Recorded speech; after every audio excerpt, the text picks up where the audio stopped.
بسم اللہ الرحمن الرحیم۔ السلام علیکم ورحمۃ اللہ وبرکاتہ۔ ناظرین، ہم امید کرتے ہیں آپ سب خیر و عافیت سے ہوں گے۔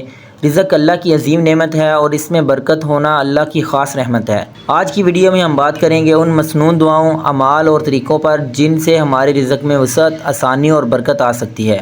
ویڈیو آخر تک ضرور دیکھیں تاکہ آپ بھی ان روحانی رازوں سے فائدہ اٹھا سکیں۔ وسعت رزق کے لیے پڑھیں۔ نماز فجر کے بعد باقاعدگی سے 7 مرتبہ پڑھیں۔ بسم اللہ الرحمن الرحیم۔ فَسَيَكْفِيكَهُمُ اللَّهُ وَهُوَ السَّمِيعُ الْعَلِيمُ۔ ترجمہ: اللہ ان کی طرف سے تمہیں کفایت کرے گا اور وہی ہے سنتا جانتا۔ اضافہ رزق کی دعا۔ رزق میں اضافے اور تکالیف سے نجات کے لیے کثرت سے پڑھا کریں۔ بسم اللہ الرحمن الرحیم۔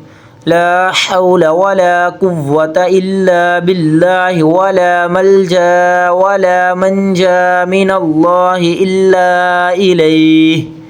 ترجمہ: اللہ کے سوا نقصان سے بچنے اور فائدہ حاصل کرنے کی طاقت کسی اور کو نہیں ہے۔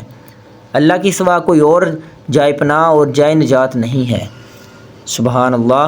رزق میں برکت صرف محنت سے نہیں بلکہ اللہ پر توکل، شکر گزاری اور دعا سے بھی حاصل ہوتی ہے۔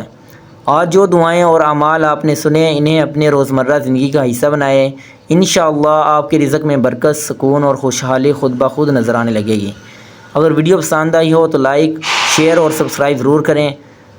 اللہ ہم سب کا رزق پاک، حلال اور بابرکت فرمائے۔ آمین ثم آمین۔ جزاک اللہ خیرا، احسن الجزا۔